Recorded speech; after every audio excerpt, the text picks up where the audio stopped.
5 राज्यों के विधानसभा चुनाव को लेकर बीजेपी ने तैयार की रणनीति। पीएम बोले, जनता की सेवा ही बीजेपी का उद्देश्य। कोरोना काल में कार्यकर्ताओं ने सेवा की नई संस्कृति की शुरुआत की।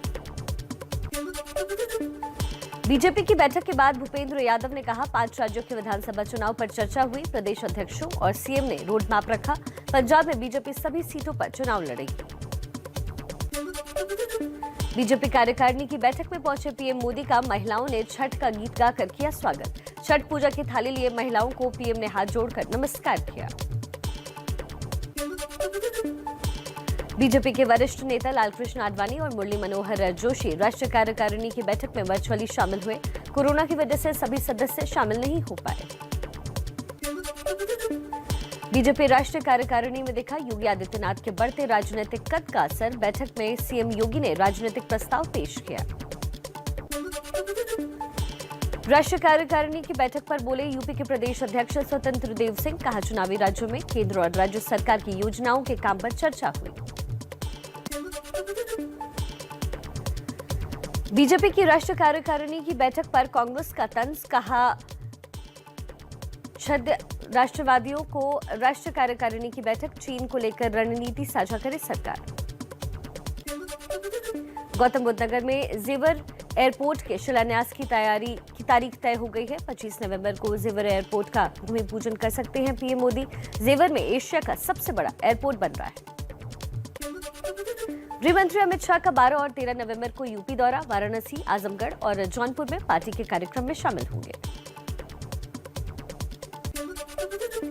यूपी में चुनाव ऐलान से पहले इसी महीने पूर्वांचल एक्सप्रेस का उद्घाटन हो सकता है। पीएम मोदी 15 या 16 नवंबर को कर सकते हैं उद्घाटन।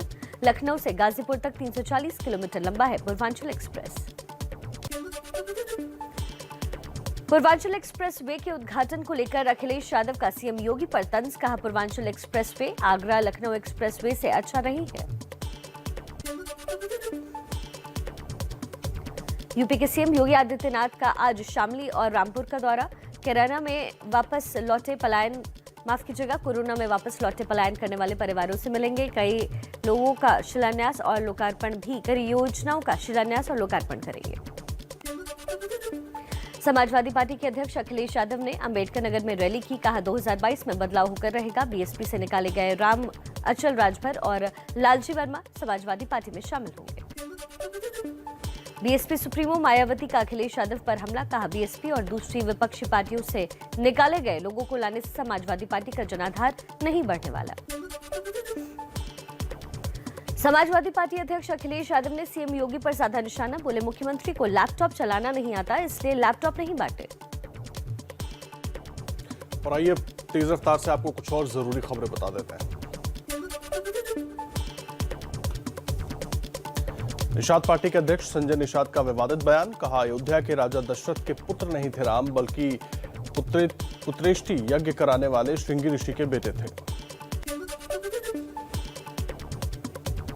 पश्चिमी यूपी की शामली में आरएलडी अध्यक्ष जयंत चौधरी का परिवर्तन संदेश। रैली में बड़ा वादा। बोले, चुनाव के बाद 1 करोड़ युवाओं को नौकरी और किसानों को 1.5 गुना ज्यादा गन्ने का मूल्य देंगे। अमेठी जिले की 2 सड़कों को लेकर लखनऊ में अनशन पर बैठे समाजवादी पार्टी के विधायक राकेश प्रताप सिंह की तबीयत बिगड़ी। अस्पताल में भर्ती। 8 दिन से आमरण अनशन पर है राकेश। पंजाब विधानसभा का आज से 2 दिन का विशेष सत्र। बीएसएफ के अधिकार क्षेत्र बढ़ाने और कृषि कानूनों के खिलाफ प्रस्ताव पास किया जाएगा। पंजाब कांग्रेस के खींचतान पर कांग्रेस नेता पवन खेड़ा का बयान। बोले, झगड़ा नहीं है, सबका अपना अपना तरीका है। जनता के हितों की जिम्मेदारी पंजाब सरकार और प्रदेश कांग्रेस की है, दोनों जिम्मेदारी से नहीं हटेंगे। तेल पर टैक्स कम करने वाला पहला कांग्रेस शासित राज्य बना पंजाब। चन्नी सरकार का फैसला। डीजल की कीमतों में 5 रुपए तो पेट्रोल के दाम में 10 रुपए की कटौती। बीजेपी का पलटवार। कहा, बीजेपी शासित राज्यों ने ज्यादा कम किए तेल के दाम। पंजाब के फगवाड़ा में अकाली दल के प्रमुख सुखबीर सिंह बादल ने खेला फुटबॉल। पार्टी के लिए प्रचार करने पहुंचे थे।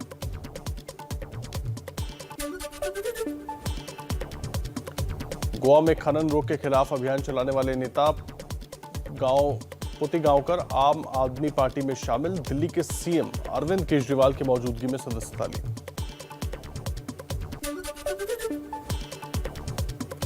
गोवा में बीजेपी सरकार पर दिल्ली के सीएम अरविंद केजरीवाल का हमला। कहा प्रमोद सावंत हमें कॉपी कर रहे हैं। मैंने बिजली मुफ्त देने का वादा किया तो उन्होंने एक हफ्ते बाद पानी मुफ्त कर दिया। प्रधानमंत्री मोदी आज दोपहर 3:30 बजे पंढरपुर जाने वाले 2 राजमार्गों के विस्तार की रखेंगे आधारशिला। संत ज्ञानेश्वर और संत तुकाराम महाराज पालकी मार्ग 4 लेन के होंगे। तीनों कृषि कानूनों को लेकर बीएसपी प्रमुख मायावती का मोदी सरकार पर हमला। कहा काफी दिनों से आंदोलन जारी है। कृषि कानून वापस लेकर किसानों को दिवाली का तोहफा दे सरकार। किसान आंदोलन पर मेघालय के राज्यपाल सत्यपाल मलिक की केंद्र सरकार के खिलाफ बगावत। कहा 600 किसानों की मौत हुई लेकिन सरकार ने संवेदना नहीं जताई। रोहतक में किसान नेता गुरनाम सिंह चढ़ूनी की चेतावनी। 26 नवंबर को संसद कूच करेगा संयुक्त किसान मोर्चा। हरियाणा ने प्रस्ताव पास किया। 9 नवंबर को संयुक्त किसान मोर्चा की बैठक में बात रखी जाएगी। सूर्य की उपासना का महापर्व छठ नहाय खाए के साथ आज शुरू। 10 नवंबर को शाम और 11 नवंबर को सुबह का अर्घ्य देंगे व्रती।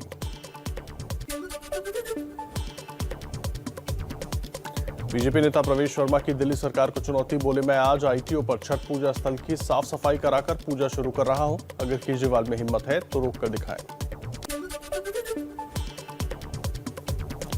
दिल्ली की कोंडली नहर में पानी न छोड़े जाने से लेकर विरोध प्रदर्शन। आम आदमी पार्टी के विधायक अपने अपने विधानसभा क्षेत्र में करेंगे प्रदर्शन। दिल्ली में छठ पर सियासत जारी। द्वारका के वेस्ट सागरपुर में छठ घाट बनाने को लेकर आम आदमी पार्टी के विधायकों ने दिया धरना। एमसीडी पर घाट बनाने की अनुमति नहीं देने का आरोप लगाया। पुलिस और अर्धसैनिक बल तैनात। हरिद्वार में छठ महोत्सव के कार्यक्रम में उत्तराखंड के पूर्व सीएम हरीश रावत का बीजेपी सरकार पर पूर्वांचल के लोगों की अनदेखी का आरोप। कहा हमारी सरकार ने छठ पूजा पर जो अवकाश घोषित किया था उसे मौजूदा सरकार ने खत्म कर दिया है। और आइए कुछ और अहम खबरों पर अपडेट आपको दे देते हैं फटाफट अंदाज में। एनसीबी की एसआईटी ने आर्यन खान समेत 6 मामलों के आरोपियों को समन भेजा। नवाब मलिक के दामाद समेत सभी को पूछताछ के लिए बुलाया। एसआईटी को 6 केसेस की जांच सौंपी गई है। एनसीबी के समीर वानखेड़े पर लगे वसूली के आरोपों की जांच कर रही विजिलेंस टीम आज मुंबई पहुंचेगी। एनसीबी की विजिलेंस टीम ने गवाह प्रभाकर सैल को नोटिस भेजकर पूछताछ के लिए बुलाया है।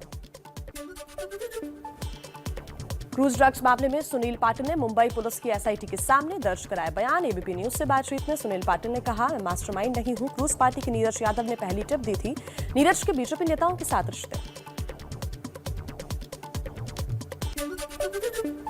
महाराष्ट्र के मंत्री नवाब मलिक ने बीजेपी नेता मोहित कंबोज को बताया ड्रग्स केस का मास्टरमाइंड। बोले मोहित ने शाहरुख के बेटे आर्यन को अगवा किया। 25 करोड़ की फिरौती मांगी। समीर वानखेड़े भी साजिश का हिस्सा थे। बीजेपी नेता मोहित कंबोज का पलटवार। बोले खिसियानी बिल्ली खंबा नोचे। 1 महीने तक सो रहे थे क्या? मैंने एनसीपी पर वसूली के आरोप लगाए तो आपने मुझे भी कटघरे में खड़ा कर दिया। मेरा वानखेड़े से कोई संबंध नहीं। राजीव बजाज का नवाब मलिक पर निशाना। कहा नवाब मलिक के पास आरोपों के कुछ तो सबूत होंगे, उन्हें सामने लाएं। मुझे लगता है कि उन्हें किसी ने मिस इन्फॉर्म किया है। महाराष्ट्र के मंत्री असलम शेख की आज प्रेस कॉन्फ्रेंस। नवाब मलिक के मुताबिक क्रूज पार्टी में असलम शेख को भी बुलाया गया था। कई मंत्री के बच्चों को भी बुलाकर फंसाने की थी साजिश। ड्रग्स केस को लेकर बीजेपी नेता राम कदम का महाराष्ट्र सरकार पर हमला। बोले ड्रग्स मामले में सरकार बैकफुट पर है। पूरा मामला वसूली से जुड़ा हुआ है। मामले की सीबीआई जांच की मांग की। महाराष्ट्र के पूर्व गृह मंत्री अनिल देशमुख की ईडी हिरासत 12 नवंबर तक बढ़ी। बॉम्बे हाईकोर्ट ने देशमुख की न्यायिक हिरासत में भेजने के आदेश को खारिज किया। मनी लॉन्ड्रिंग केस में महाराष्ट्र के पूर्व गृह मंत्री अनिल देशमुख की बढ़ती सकती हैं मुश्किलें। ईडी के बाद रिमांड पर लेने की तैयारी में सीबीआई। शिवसेना नेता संजय राउत का केंद्र पर तंज। कहा केंद्र सरकार हर चीज का निजीकरण कर रही है। क्या जेलों और क्या एजेंसियां, सभी का निजीकरण कर दिया गया।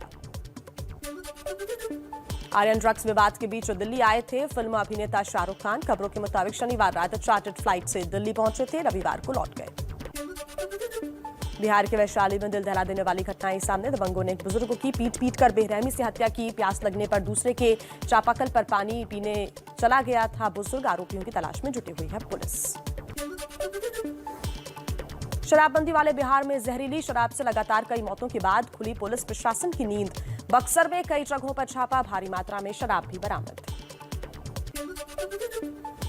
दिल्ली में अपराधियों के खिलाफ बड़ी कार्रवाई। नारकोटिक्स ब्यूरो और स्पेशल टास्क फोर्स ने 48 घंटे में 6 झपटमारों को गिरफ्तार किया। दिल्ली से सटे फरीदाबाद में पुलिस की बड़ी कार्रवाई। ड्रग्स के तस्कर मृत विजेंद्र के साले अमित के घर छापा, 1 करोड़ 13 लाख से ज्यादा नकद बरामद। आगे की कार्रवाई के लिए पुलिस ने आयकर विभाग को जानकारी दी।